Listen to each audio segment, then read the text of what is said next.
Hi friends, चला फिरायला ब्लॉगमध्ये तुमचं स्वागत आहे. मी संगीता. आता आपण निघालो आहोत दोहा कतारमध्ये पूजेचं सामान कुठे भेटतं तिथे.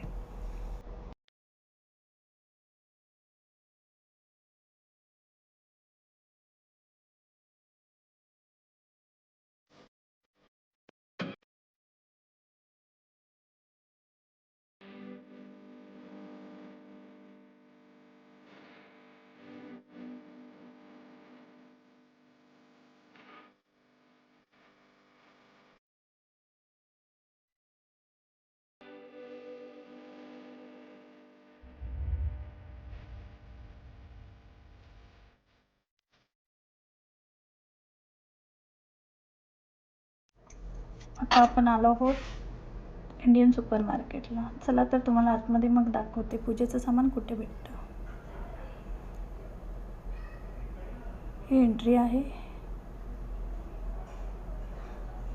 ही मी ट्रॉली घेतली आणि आता निघाले पूजेचं सामान मिळतं त्या सेक्शनला. पहा, इथे दिवे आहेत. आता हळूहळू इथे सर्व सामान मिळायला लागलं आहे. पूर्वी इथे काहीच सामान नव्हतं मिळत आणि या 2 वर्षापासून भरपूर सामान भेटतं आहे. हे बघा, छोट्या छोट्या सेक्शनमध्ये काय काय सामान आहे ते दिसतं आहे. दिवे, घंट्या, अगरबत्ती स्टँड. इथे तुम्हाला सुपारी वगैरे नाही भेटणार, नाही देवीच्या चुंदऱ्या वगैरे भेटणार, नाही खाली अंतरायचा कपडा भेटत. ह्या सगळ्या वस्तू मी इंडियावरनं आणते.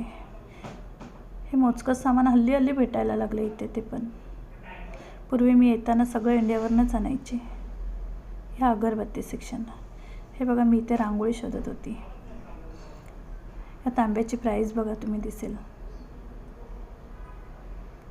यांची प्राईस टॅग बघा.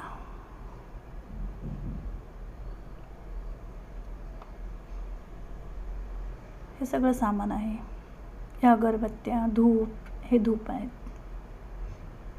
हे माचीस वगैरे सगळं मिळतं. ह्या मेणबत्त्यांचे दिवे ते आपण दिवाळीला लावतो, सजवतो ते.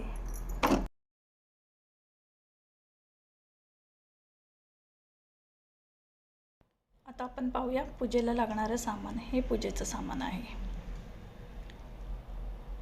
हे आहे उंबरठा पूजन. आपल्याकडे गावी पूर्वी पूजा कोणतीही घरात असताना पहिले उंबरठा पूजन व्हायचं.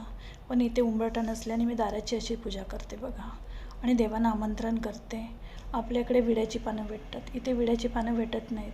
मग मी विड्याची पानं न भेटल्यामुळे आंब्याचं पान ठेवलं आहे, त्याच्यावर सुपारी, पैसे वगैरे ठेवलेत आणि ते आमंत्रण केलं आहे देवाला.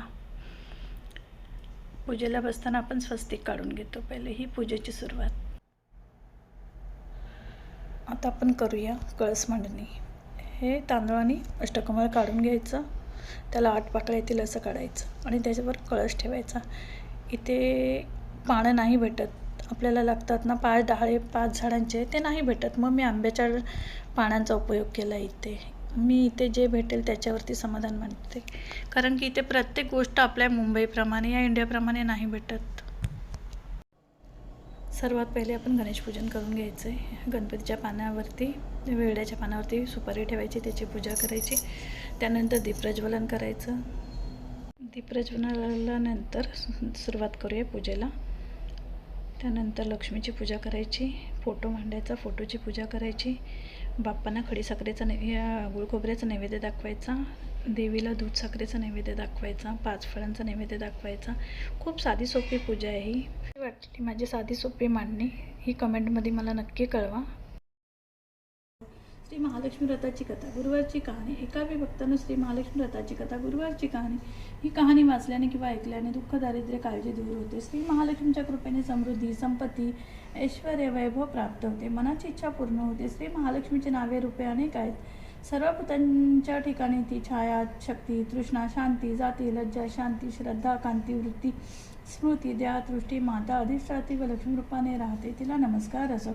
कैलासावर पार्वती, समुद्रात सिंधू कन्या, स्वर्गात महालक्ष्मी, भूलोकी लक्ष्मी, ब्रह्मलोकी सावित्री, गोलोकी राधिका, वृंदावनातील राजेश्वरी, चंदवनातील चंद्रा, चंपकवनातील गिरिजा, पद्मावनातील पद्मा, मालतीवनातील मालती, कुंदवनातील कुंददंती, केतकीवनातील सुशीला, कदमवनातील कदममाला, राजप्रसादी राजलक्ष्मी, घराघरातील गृहलक्ष्मी अशा विविध नावांनी श्री महालक्ष्मी ओळखली जाते. अशा सर्वांच्या परिचयाच्या व सर्वभूती असलेल्या श्री महालक्ष्मीची कहाणी आहे. द्वारपार युगात भारतभूतील सौराष्ट्र देशात भद्रेश्वर नावाचा राज्य करी. तो पराक्रमी होता. 4 वेद, 6 शास्त्रे, 18 पुराणांच्या समस्या त्याला ज्ञान होते. त्याला सुरचंद्रिका नावाची राणी होती. राणी देखणी, सुलक्षणी व पतिव्रता होती.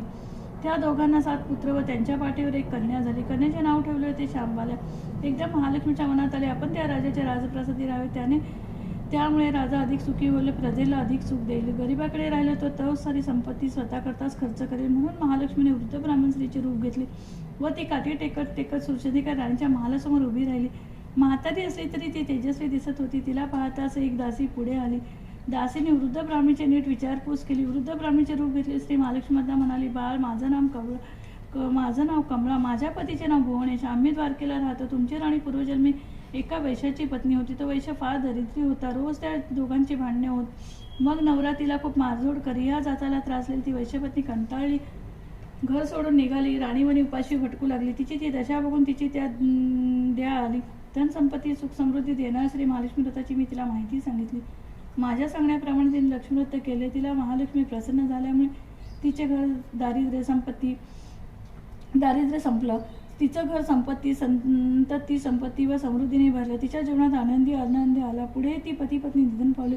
लक्ष्मीव्रत केल्यामुळे ती दोघी लक्ष्मीलोकात वैभवत राहिली. ज्यांनी जितकी वर्षे श्री लक्ष्मीव्रत केले तितके 1000 वर्षे त्यांना सुखभोग मिळाला. ह्या जन्मी त्यांचा जन्म राजकुळात झाला आहे. पण त्या राणीला लक्ष्मीव्रताचा विसर पडला.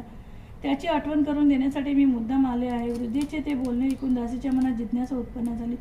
तिने वृद्धेला नमस्कार केला व म्हणाली, माताजी, मला त्या व्रताची माहिती व पूजाविधी सांगा. वृद्धेच्या रूपातील श्री महालक्ष्मीने दासीला लक्ष्मीव्रताची माहिती दिली व महिमा सांगितला. मग ती दासी त्या वृद्धेचे उपकार मानून व तिला नमस्कार करून राणीला निरोप सांगण्यासाठी अंतपुरात गेली. राजवैभवात लोळणाऱ्या त्या राणीला आपल्या ऐश्वर्याचा फारच गर्व झाला होता. संपत्ती व सत्तेमुळे ती उन्मत्त झाली होती. म्हातारीचा निरोप ऐकून ती रागारागाने व तावातावाने आली आणि त्या वृद्ध ब्राह्मण स्त्रीला फटकळपणाने बोलली. तिला धक्काबुक्की केली. ती वृद्ध ब्राह्मण स्त्री म्हणजे प्रत्यक्ष लक्ष्मीच होती हे काही राणीला कळले नाही. राणीचा तो उद्धटपणा पाहून महालक्ष्मी तिथे न राहता स्वस्तानी जायचे ठरविले. ती राजवाड्यातून निघाली. वाटेवर तिला शांबाला भेटली. शांबालेला सगळी हकीकत कळली. तिने त्या वृद्ध ब्राह्मणीची क्षमा मागितली. तेव्हा तिला श्री महालक्ष्मीला तिचे द्या आले. तिने शांबालेला श्री महालक्ष्मीची माहिती सांगितली. तो दिवस होता मार्गशीर्ष महिन्यातला पहिला गुरुवार. राजकन्येने श्री महालक्ष्मीने सांगितल्याप्रमाणे भावभक्तीने केले. त्यामुळे सिद्धेश्वर राजाच्या मालाधर राजपुत्राशी तिचा विवाह झाला. ती पतीसह राजवैभवात नांदू लागली. इकडे मात्र महालक्ष्मीचा कोप झाल्यामुळे भद्रेश्वरावर राणी सुरचंद्रिका यांचे राज्य ऐश्वर्य वैभव सर्व गेले व त्यांची अनादेशा झाली. एके दिवशी सुरचंद्रिका आपल्या पतीला म्हणाली, आपला जामात राजा आहे, खूप श्रीमंत. त्याच्याकडे जा व आपला हाल सांगा. त्याला द्या येईल व तो आपल्याला सहाय्य करेल. त्याप्रमाणे भद्रेश्वर जावयाच्या राज्यात आला. तो तळ्याच्या काठी बसला असताना पाणी नेण्यासाठी आलेल्या शांबालेला दासीने तो दिसला. त्याची राजलक्षणे जाणून दासीने त्याचे नावगाव विचारले. तो शांबालेचा राणीचा पिता हे कळल्यावर दासी धावत शांबालेकडे गेल्या. त्यांनी सर्व हकीकत तिला सांगितली. दासीकडून राजवस्त्रे पाठवून शांबालेने आपल्या पित्याला मोठ्या थाटामाटात राजवाड्यात आणले. आदर सत्कार केला. नाना परीचा पाहुणचार केला. तो परत जायला निघाला तेव्हा तिने हंडा भरून दान दिले. भद्रेश्वरा घरी आला. सुरचंद्रिकेला आन झाला. तिने हंडा उघडला. तो काय हंड्यात द्रव्य नव्हते, कोळसे भरलेले होते. महालक्ष्मीच्या कृपेने हा चमत्कार घडून आला होता. काही दिवसांनी सुरचंद्रिका आपल्या लेकीच्या घरी गेली. तो दिवस होता मार्गशीर्षातला शेवटचा गुरुवार. शांबालेने महालक्ष्मी व्रत केले. आईकडून करविले. सुरचंद्रिका परत आपल्या नगरात आली. तिने लक्ष्मी व्रत केले. पूर्वीचे राजऐश्वर्य तिला प्राप्त झाले. पुढे काही दिवसांनी शांबाला माहेरी आले. परंतु बापाला कोळसे दिले व आपल्याला काही दिले नाही. राग सुरचंद्रिकेच्या राणीच्या पोटात खदखदत होता. म्हणून शांबालेला कोणी विचारले नाही. तिचा अपमान झाला. परंतु ती आईवर रागावली नाही. ती तिथून निघाली. निघताना तिने तोटे मीठ घेतले. आपल्या राज्याच्या राजगुरू आल्यावर पतीने तिला विचारले, माहेर राहून काय आणले? ती म्हणाली, राज्याचे सार आणले. पती म्हणाला, म्हणजे काय? पत्नी म्हणाली, थोडा धीर धरा म्हणजे कळेल. त्या दिवशी तिने सर्व जेवण अळणी करायला सांगितले. नवऱ्याला ते सर्व जेवण वाढले. त्याला सर्व जेवण अळणी लागली. मग तिने ताटात थोडे मीठ वाढले. पदार्थात ते घालतात जेवण रुचकर लागले. हेच ते राज्याचे सार. शांबालेच्या पतीला तिचे म्हणे पटले. मग त्या दोघांनी असे विनोद करून जेवण पुरे केले. अशा रीतीने जे कोणी श्री लक्ष्मी व्रत श्रद्धेने करतील त्या भक्तांना श्री महालक्ष्मीची कृपा होईल. सुख समृद्धी व शांतीचा लाभ होईल. सकळ मनोरथ पूर्ण होतील. मात्र श्रीमंती आल्यावर ऋतूने श्री महालक्ष्मी व्रत करायला चुकू नये. दर गुरुवारी पोथी वाचायला विसरू नये. श्री महालक्ष्मीचा महिमा पूर्वी तर भक्तांची कामना असते. श्री महालक्ष्मी व्रताची कथा गुरुवारची कहाणी सुफल संपूर्ण. ओम श्री लक्ष्मी देवे नमः. ओम श्री लक्ष्मी नमः. ओम शांती शांती शांती. श्री महालक्ष्मी देवा